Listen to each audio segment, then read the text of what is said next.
our first topic for today is monitoring. We will talk about tools to monitor Postgres, about operating system, just a couple words, and about tools that are embedded into the database.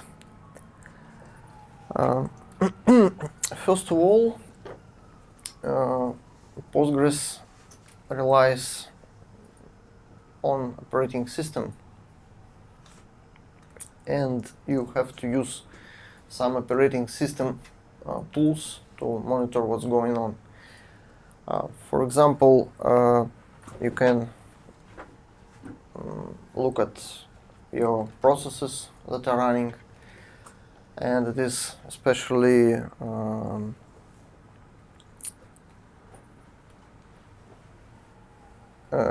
you may want to set update process title parameter to see in PS output of what command is currently running and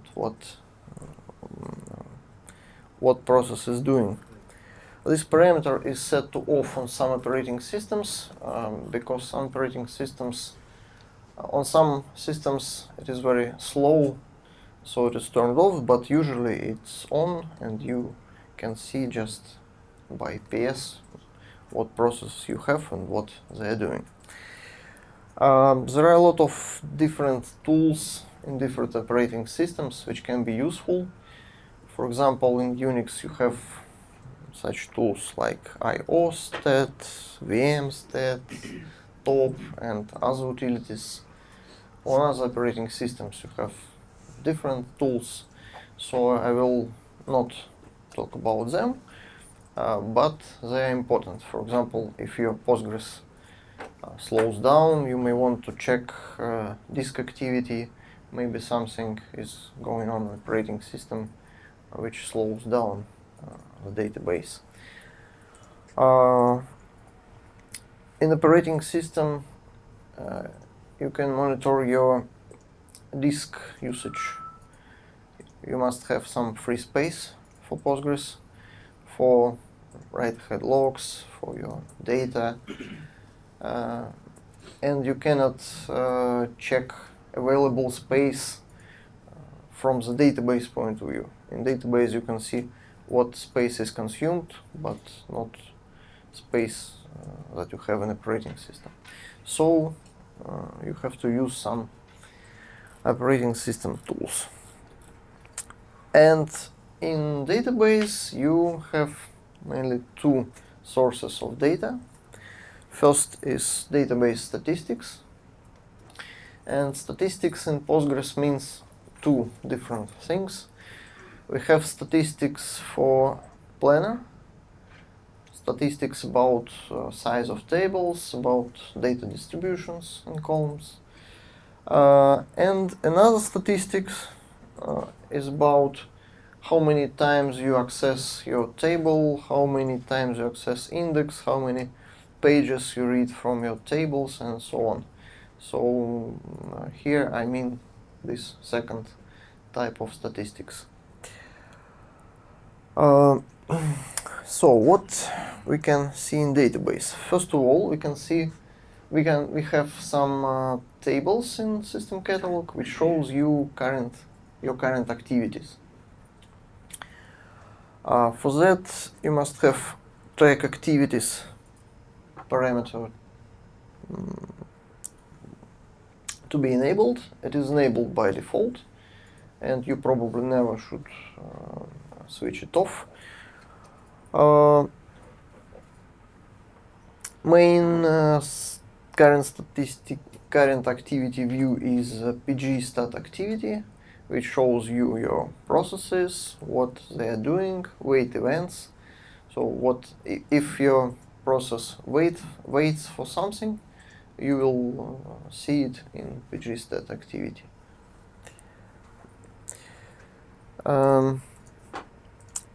And also you have some statistics that are collected by stats collector process.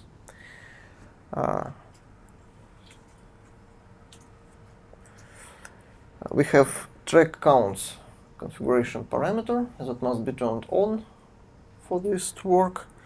It is enabled by default, and if you switch this parameter to off, auto vacuum will not work in your database, so don't do it. It must be turned on.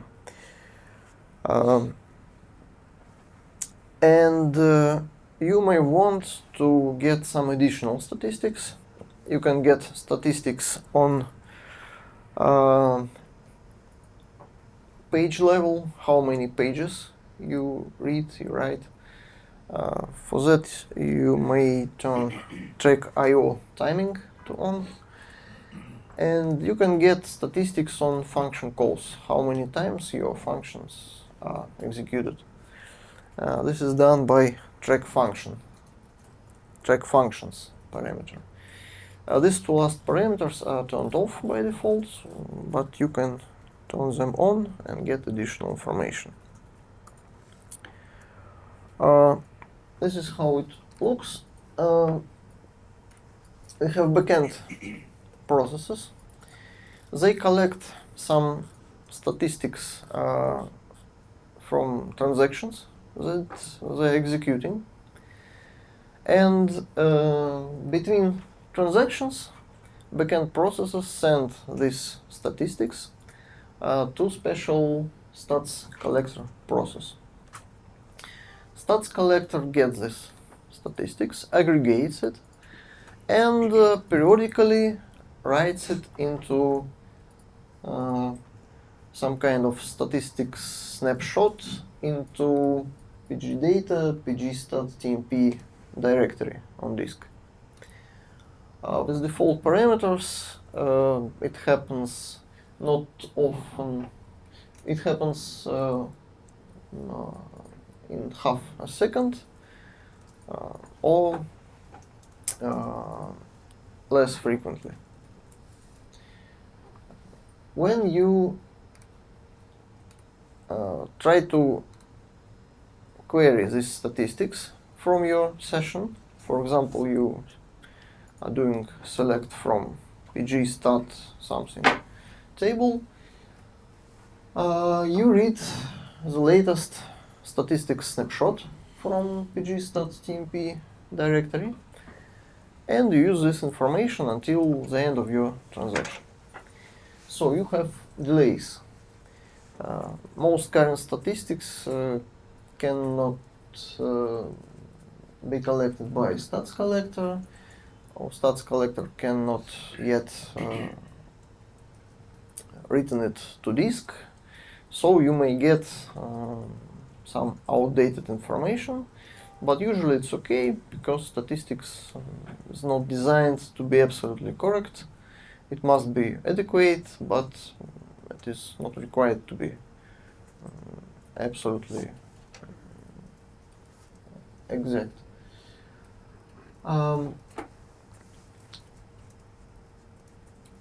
One little hack is to move pgstat.tmp to a memory-based file system like tmpfs. It will speed up Postgres a bit because this is not permanent information, so you can just write it in operating memory. And on a clean shutdown, Postgres will transfer this information to pgstat directory, so when you shut down your Postgres cleanly, you get the same statistics when you start up the instance. If your instance crashes, sorry, you lose last statistics you collected.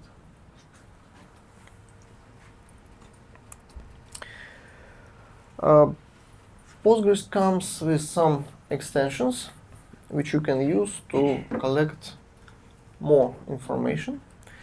Most famous extension is pgstat statements.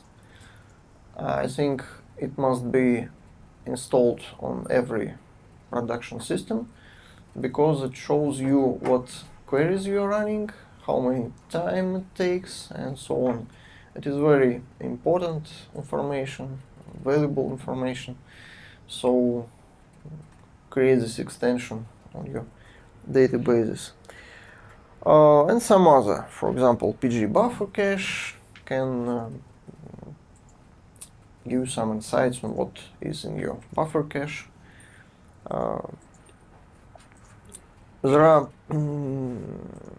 third-party extensions, for example, statKcache, which can give you CPU and I/O statistics, which you can get from operating system, but this extension allows you to get it from database itself, and so on. Well, and second source of information inside the database is message log. You can set up message log to contain some information that you can retrieve from it. You can write message log in different formats and to different destinations, and it is configured by log destination parameter. It can have one of 4 values, or you even can specify list of these values separated by commas. stdr is just a standard error stream. You will get your log in text format in some file if you redirect stdr to this file. CSV log will get you all information in comma separated values format. syslog just forward your information to syslog daemon on Unix, and daemon log is basically the same on Windows.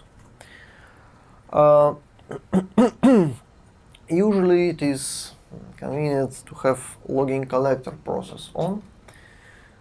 Logging collector parameter we have for that. This enables you to get some more information, and it have very handy configuration parameters. For example, you can specify your destination directory and destination file name in parameters in Postgres. Log directory and log file name.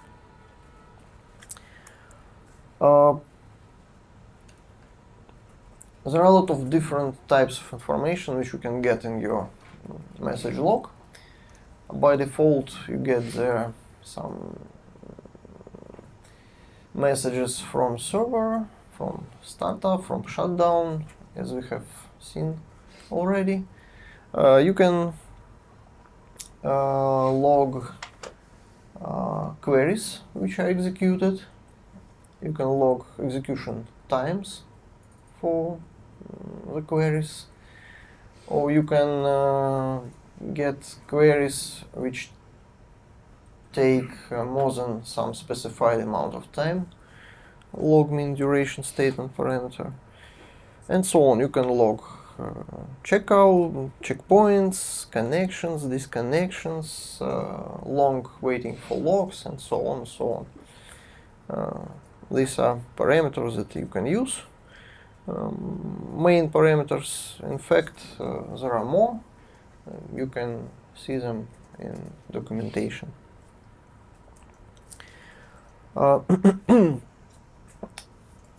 The more information you write into log, the more get the file. So you have to use some rotation scheme, log rotation scheme. If you are using logging collector, it's simple.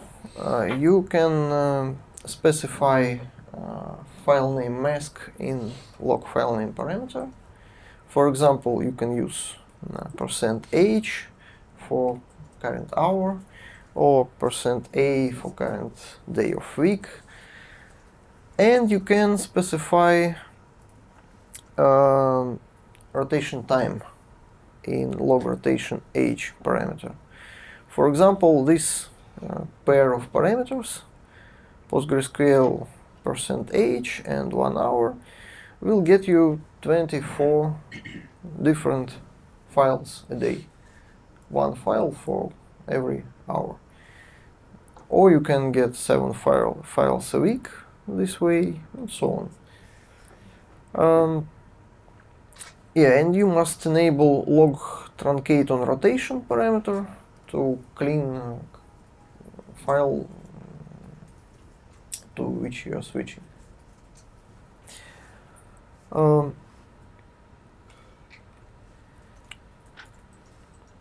If you are not using logging collector, you can use third-party utility to rotate files. For example, Apache has rotate logs utility, which you can use this way. You start your server and redirect output to rotate logs utility. But logging collector is more convenient. To analyze your logs, you need some utility. There is no such tool in Postgres itself. You may use general purpose tools like grep, awk, or something else. Or you can use third-party utilities. The most famous is pgBadger. It's Perl script which parses your logs and shows you graphics and so on. Most time-consuming queries, different information.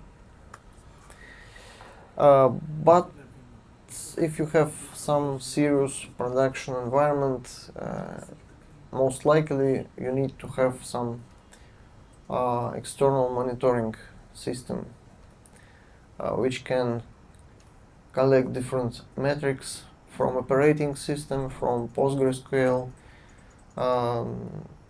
to maintain history of these metrics, which can show you graphs, which can alert you when some metric is going out of established limits and so on. Again, Postgres doesn't have any such utility in itself, but there are a lot of different monitoring systems. Well, for example, Zabbix is quite famous, and some other.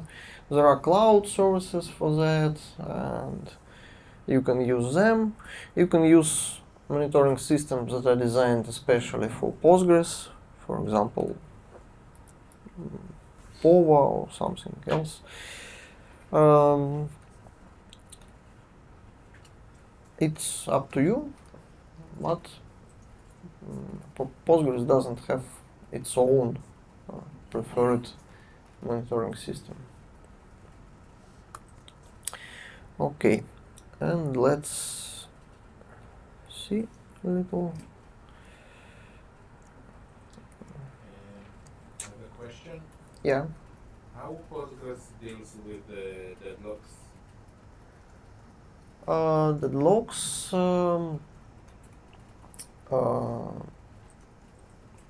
It's okay with the deadlocks.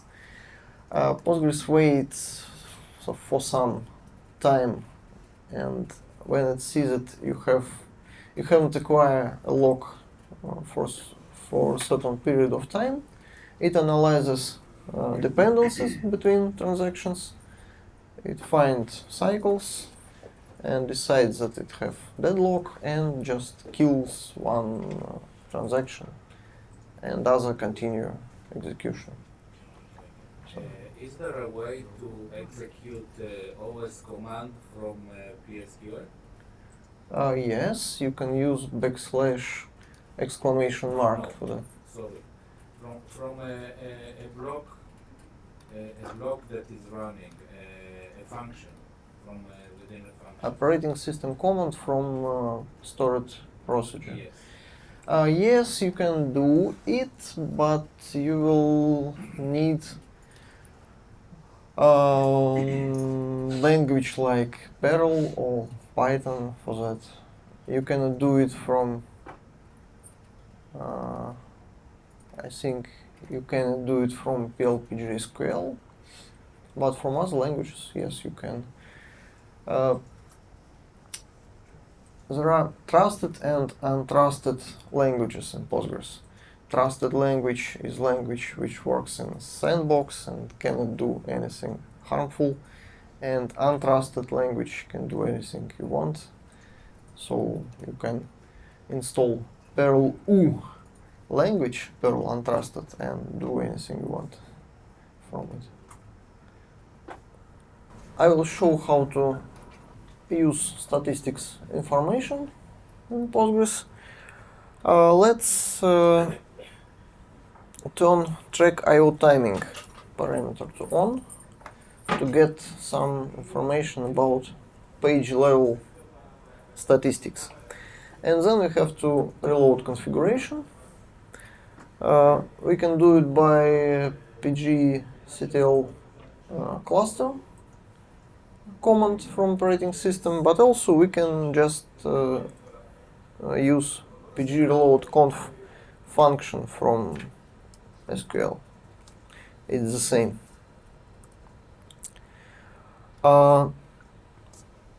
We need some workload, and we can emulate it by pg bench utility. It is a standard benchmarking utility in Postgres. So we create a database, and we run pgbench with I argument, which means that it initializes our database, it creates some tables and insert data in it. And after that we can run it, but before we reset statistics to get 0 counts, pgstat reset function resets all statistics, and also we will reset statistics on background writer and checkpointer this way. So now we run pgbench for 10 seconds. It is running kind of TPCB benchmark, and it shows us overall statistics. We have about 9,000 transactions processed, so on. It's not very important. And now we can see what statistics we can get from database. First of all, we have pgstatal tables table where we can get statistics about your tables. For example, pgbench accounts table.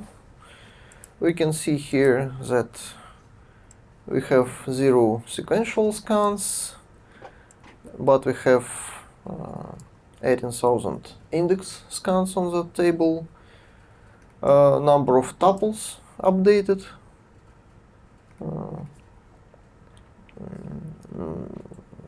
and some other information. For example, n.deadTup is a count of dead tuples, which means row versions that are no longer needed. These are candidates for vacuum, in fact. And some other information. We have pgstat.io tables, which shows us page level statistics because we turned on this parameter before. Here we can see that we have read 34,000 pages from buffer cache and 25 pages from disk, and some information about index.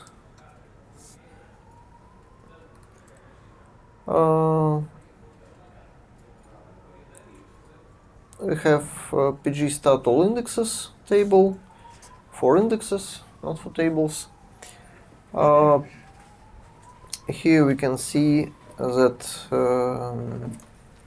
on pgbench accounts we have pgbench account primary key index, and it was scanned 18,000 times and so on. Okay.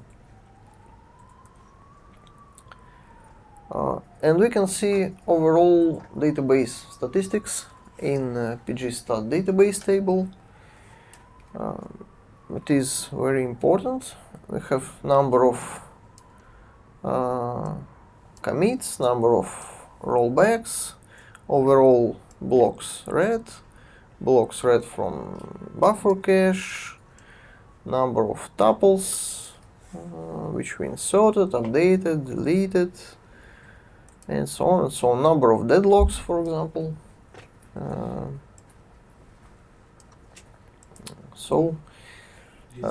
These statistics are from the time the database was started? From the last time when we reset statistics. So it's statistics, in this case, for 10 seconds of pgbench. They are kept between shutdown and restarts? Yes, between clean shutdown and restarts, it saves in pgstat tmp directory on disk. So if you use any external monitoring tool, you get values from these tables and then reset statistics and so on. These systems can do this. And very valuable information is in pgstat pgwriter table. Despite its name, it contains statistics about background writer and about checkpointer too, because some time ago checkpoints and background writer was the same physical process. Now it is two different processes, but still one table for statistics. Here we can see number of pages that were written during checkpoints, number of pages that were written by background writer, and number of pages that were written by backends. In well-tuned system, buffer's backend must be significantly less than buffer's checkpoint and buffer's clean. In this case, you don't lose your time writing dirty information to disk when you run selects. This is not tuned system. All parameters are by default, so it is not very well tuned system.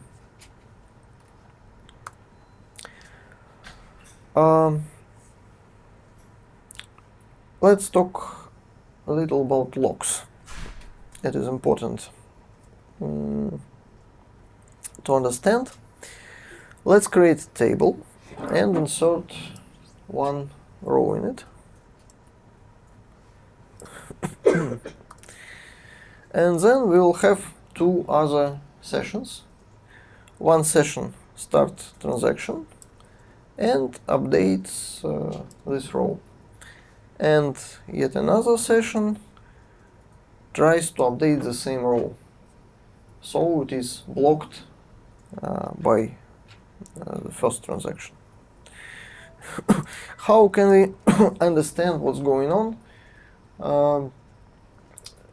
Based on information in statistics tables. We can look into pgstat activity table.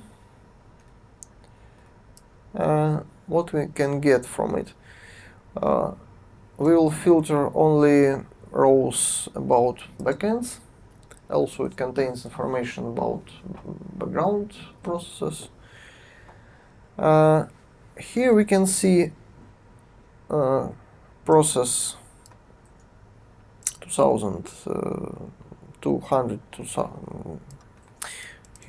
this process. This is our select, which we issue here. So it's not interesting for us. For us, more interesting are these two transactions. This transaction is doing update, and it is idle in transaction. So transaction is still open, but nothing happens in there. This is the first transaction, which performs update and then do nothing. And this one is blocked transaction. We can see waiting on type lock, so it is locked, and it is waiting for other transaction ID to finish. And this is the command which it tries to execute. And here in pg blocking pits column we can see process number of blocking transaction, this one. So we can understand which transaction blocks which transaction.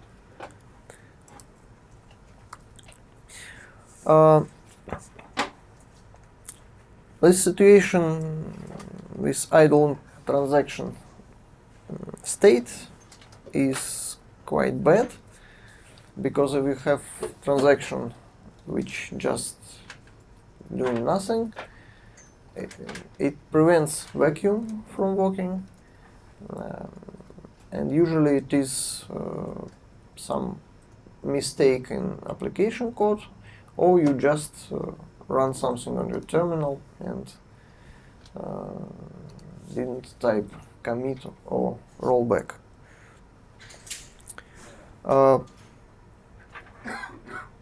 Sometimes there are situations when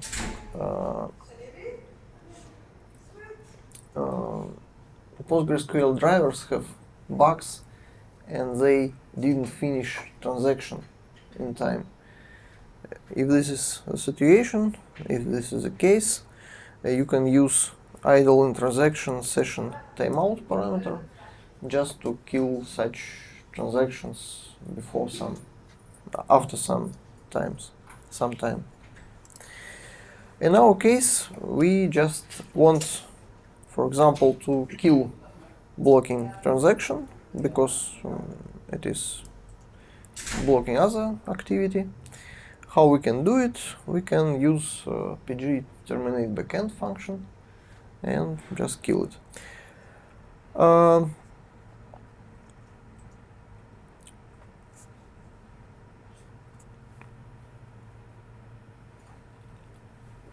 Here we remember our blocked process ID in PSQL variable, and then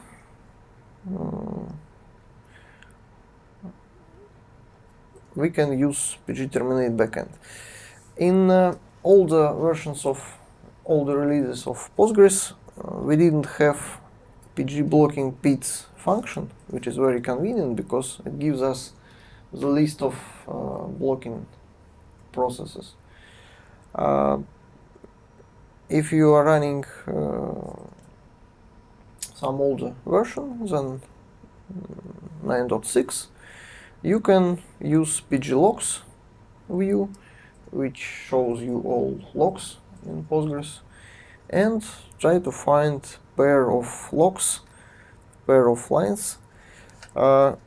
Usually you can find one line which is granted true, so this transaction acquired some log, and another transaction is trying to acquire this log, but it cannot granted is false.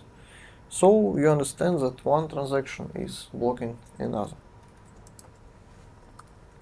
Yeah, and finally we can terminate this transaction by pgTerminateBackend function.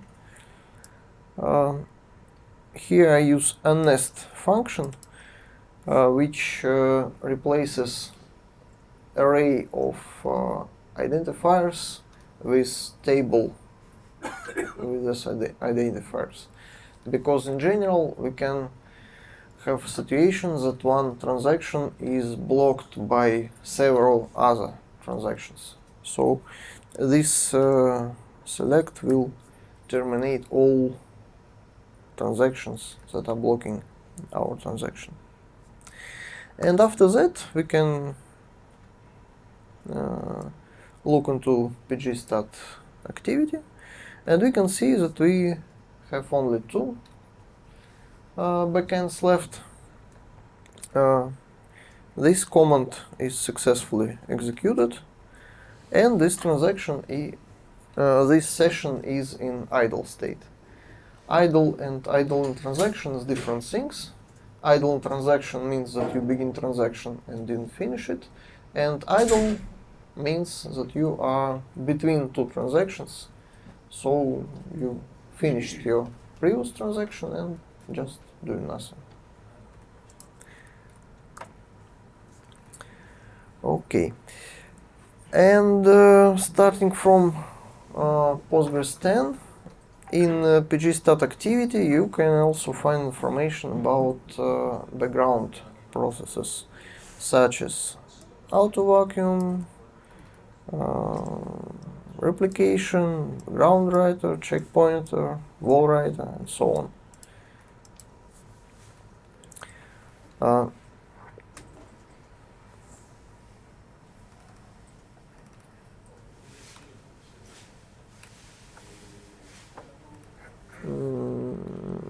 What's going on?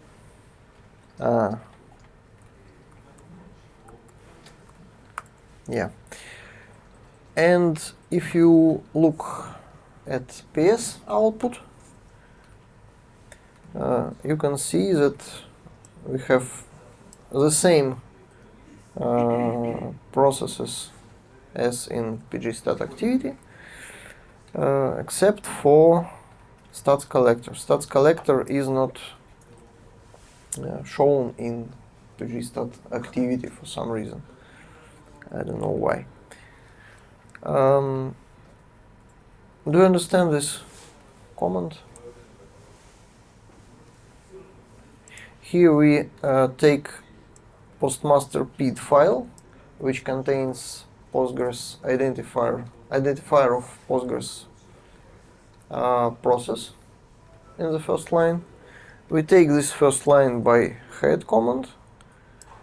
Then we replace this quotes with identifier, and ps command shows us all processes which parent we just find. So we show all parent processes of our postmaster. You also can just grep Postgres, but this method is more accurate. For example, if you have different instances running on the same host, this method will show you only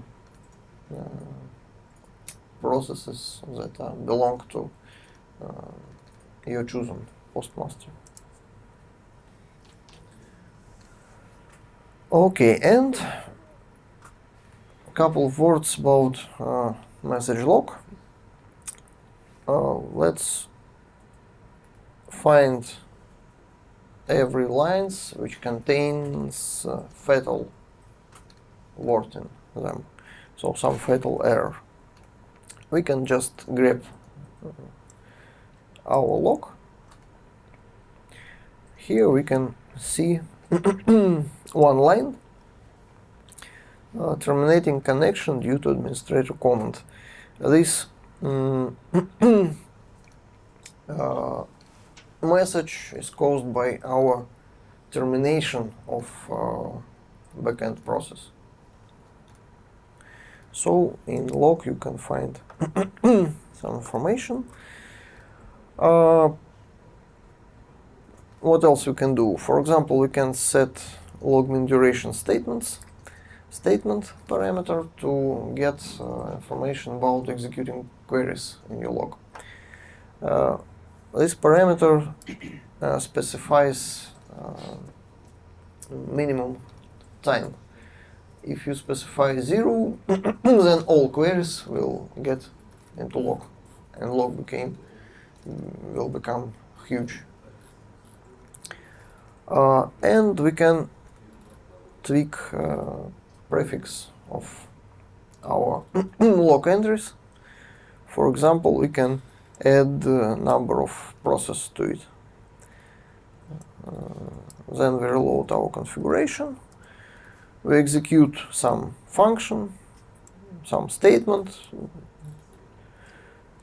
and the last line of our log will show us that the statement was executed, and it takes about 400 milliseconds to execute. And here we can see our prefix, which we set in log line prefix parameter.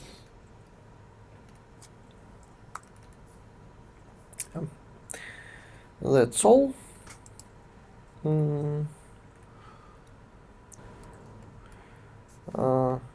We talked about monitoring. You must use both operating system tools for monitoring and tools which